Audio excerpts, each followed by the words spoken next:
న్యూఢిల్లీ లీ meridian హోటల్లో ప్రపంచ శాంతి సభ ఇనాగ్రల్ సమిట్కు కాంగ్రెస్, బీజేపీ, బీఆర్ఎస్,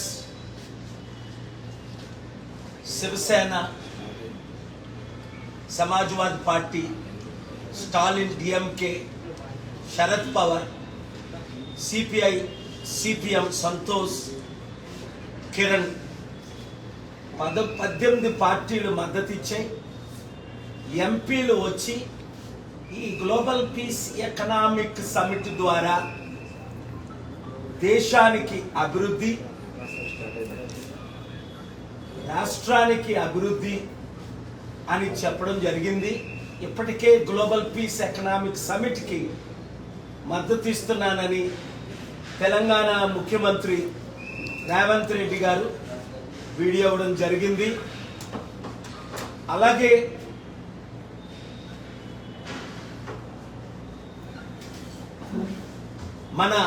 నా మిత్రులు ఆంధ్రప్రదేశ్ ముఖ్యమంత్రులు చంద్రబాబు నాయుడు గారిని కూడా ఇన్వైట్ చేయడం జరిగింది. ఆ లెటర్ మీకు మీడియా గ్రూప్లో పెట్టడం జరుగుతుంది.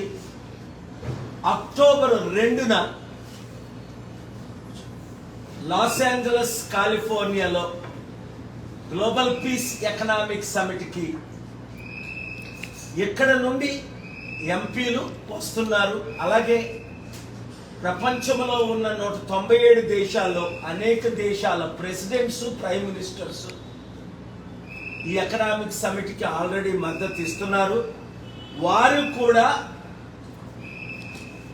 ఆయా దేశాల్లో ఇండియా షుడ్ లీడ్ అన్న సమిట్కు అక్టోబర్ 2ని వివిధ టైముల్లో మద్దతు ఇస్తున్నారు. కనుక మీడియా ఓనర్స్ని, మిత్రుల్ని నేను రిక్వెస్ట్ చేసేది ఏమిటంటే, రాజకీయాలు పక్కన పెట్టి ఆంధ్రప్రదేశ్ రాష్ట్రం దాదాపు 13 లక్షల కోట్ల అప్పు, తెలంగాణ రాష్ట్రం 7.5 లక్షల కోట్ల అప్పు, ఖజానా ఖాళీ అయిపోయింది, నేను ఇచ్చిన వాగ్దానాలు నెరవేర్చలేకపోతున్నానని ఎంతో బాధతో చంద్రబాబు నాయుడు గారు చెప్పడం మనందరం విన్నాం.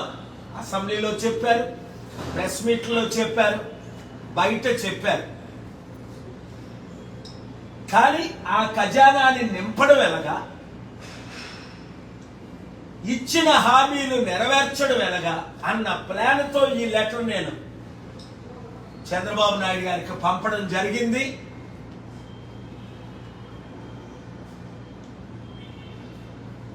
సుప్రీంకోర్టు ఆఫ్ ఇండియా చంద్రశూడ్ గారు ఇచ్చిన నోటేషన్ మనం చూసాం. ఎంతమంది రాజకీయ నాయకులు ఇన్ని కేసుల్లో ఉండి 5-10 సంవత్సరాలు డిలే చేసి అభివృద్ధి చేయలేకపోతున్నారు అని నేను పర్సనల్గా పార్టీ అండ్ పర్సనల్ ఆర్గ్యుమెంట్స్ చేయడం మీరు విన్నారు. కనుక అభివృద్ధి కొరకు మనం అందరం కలిసి రావాలి. చూడండి, ప్రెసిడెంట్ ఒబామా అమెరికాలో హిలరీ క్లింటన్ 2008లో ఘోరంగా తిట్టుకున్నారు. అతి నేరో మెజారిటీతో ఒబామా గెలిచారు.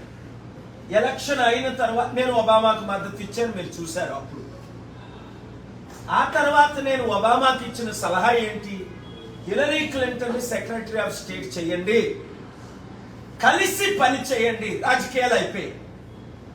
అదే ఇప్పుడు నేను చేస్తున్నాను, అందరికి ఇచ్చిన సలహా. ఒబామా ఏ విధంగా Hillary Clinton secretary of state చేశారో, చంద్రబాబు నాయుడు గారు జగన్మోహన్ రెడ్డి గారిని పిలిచి,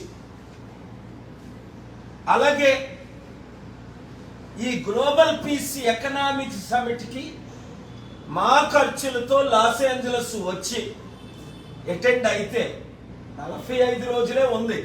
అయినప్పటికీ అనేక మంది బిలియనీర్లు, ఇన్వెస్టర్లు కల్పిస్తారు. చూడండి, రేవంత్ రెడ్డి గారు ఈరోజు వచ్చారు, తిరిగి 10 రోజులు విదేశాలు వెళ్ళి ఖాళీ చేతులతో తిరిగి వచ్చారు. ఏ కంపెనీలైనా, అమెజాన్ కానీ, మైక్రోసాఫ్ట్ కానీ, 100 ఐటీ కంపెనీలు కానీ, రియల్ ఎస్టేట్ కంపెనీలు కానీ ప్రపంచంలో అమెరికాలో ఇన్ని కంపెనీలు ఉన్నాయి, ఆయన తిరిగి వచ్చారు కానీ ఏమైనా ఇన్వెస్ట్మెంట్స్ వచ్చాయా అంటే లేదు. ఆంధ్రప్రదేశ్ సర్వనాశనం అవుతుంది కనుక రక్షించడానికి, అప్పులు తీర్చడానికి, లక్షల ఉద్యోగాలు తీసుకురావడానికి, వారిచ్చిన గ్యారంటీలు నెరవేర్చడానికి చంద్రబాబు నాయుడు గారిని నేను ఇమీడియట్ గా కలవడానికి సిద్ధంగా ఉన్నాను. నా మిత్రులు అయినప్పటికీ అవినీతిని నేను ఎప్పుడు ఎక్స్పోజ్ చేశాను. పొలిటికల్ గా ఇప్పుడు నేను ఆయన కలవట్లేదు, ఓన్లీ గ్లోబల్ పీస్ సమిట్ కి ఇన్వైట్ చేయడానికి. ఈ సమిట్ ద్వారా రాష్ట్రానికి అభివృద్ధి, నిరుద్యోగులకు ఉద్యోగాలు, వందల కంపెనీలు. అలాగే నిన్న ఏపీ హైకోర్టు చీఫ్ జస్టిస్ ముందు నేను మెన్షనింగ్ చేసి అయ్యా మాకు స్పెషల్ స్టేటస్ ఇస్తానని అప్పుడు మన్మోహన్ సింగ్ గారు అన్నారు, సోనియా గాంధీ గారు అన్నారు 10 సంవత్సరాల క్రిందట బైఫర్కేషన్ చేసినప్పుడు. అప్పుడు home minister, finance minister former Chidambaram గారు అన్నారు, నరేంద్ర మోదీ గారు కూడా 10 సంవత్సరాల క్రిందట వాగ్దానం ఇచ్చారు.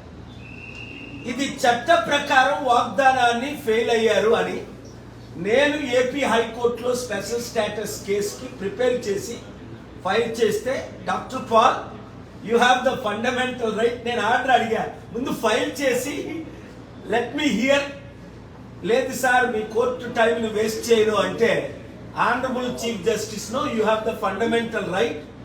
నిన్న ఉదయం 10:30కి కనుక స్పెషల్ స్టేటస్ వస్తే ట్యాక్స్ ఫ్రీ ఇన్కమ్స్ ఇంకా ఎక్కువ వస్తాయి. కనుక దయచేసి మీడియా మిత్రులు, నాకు రాజకీయంగా మీరు మద్దతు ఇవ్వలే, ఎప్పుడూ ఇవ్వలే. 2009లో కంటెస్ట్ చేద్దాం అనుకున్నా ఇవ్వలే. 2014లో చంద్రబాబు నాయుడు గారికి, మోదీ గారికి సపోర్ట్ చేసినప్పుడు మీరు బాగా మద్దతు ఇచ్చారు. 2019లో ఇవ్వలే, ఇప్పుడు ఇవ్వలే. మరి ఎందుకో నన్ను ప్రేమించి మీరు నాకు రాజకీయంగా మద్దతు ఇవ్వట్లేదో, నేను రాజకీయంగా రాకూడదని, లేదా నిన్న కాక మొన్న కాంగ్రెస్ లీ మెరిడియన్ ఢిల్లీ హోటల్లో కాంగ్రెస్ లీడరు మల్లు రవి గారు, బీఆర్ఎస్ ఎంపీ లీడర్ రవిచంద్ర గారు అన్నారు, పాల్ గారు మీరు ఎన్నో ఇన్వెస్ట్మెంట్స్ తీసుకొచ్చారు, ఇప్పుడు కూడా అలాగే ఇన్వెస్ట్మెంట్ తెండాలి. నేనేం చెప్పానంటే, ముఖ్యమంత్రులు నాతో వస్తానన్నారు రేవంత్ రెడ్డి గారు, అనేక మీటింగులు పెట్టాను. Amazon CEO Jeff Bezos, Elon Musk CEO Warner, Tesla, అనేక కంపెనీలకు ఓనర్, మనం కలుద్దాం 1 వీక్, ఆస్టిన్ వెళ్దాం, శాన్ అంటోనియో వెళ్దాం, డాలస్ వెళ్దాం, న్యూయార్క్ వెళ్దాం, లాస్ ఏంజలస్ వెళ్దాం, బే ఏరియా వెళ్దాం అని మాట ఇచ్చి జనవరి నుండి ఇప్పుడు వరకు రాలే. ఇప్పుడు ఆయనకు అర్థమైంది ఇంకెన్ని ట్రిప్లు వేసినా రాజకీయ నాయకులు ఎవరు నమ్మట్లేదు. చంద్రబాబు నాయుడు గారు ఇక్కడ కౌన్సిలర్ని కలుస్తున్నాడు. కౌన్సిలర్ అంటే 200 దేశాల్లో 200 అంబాసిడర్లు ఉంటారు, 2000 మంది కౌన్సిలర్స్ డిసైడ్ చేయరు investments, presidents, prime ministers decide చేస్తారు. 2891 world's richest Forbes billionaires decide చేస్తారు. Hollywood main actors, directors, producers మద్దతు నాకుంది, మీకు తెలుసు, మీరు చూస్తారు. దీని కొరకు చంద్రబాబు నాయుడు గారు తప్పక రావాలి. అక్టోబర్ 1, 2, 3 తేదీలు నాతో అమెరికాలో ఉండాలని మనవి చేస్తున్నాను. మీడియా ద్వారా డైరెక్ట్గా ఆయనకి లెటర్ కూడా పంపించాను. Thank you very much.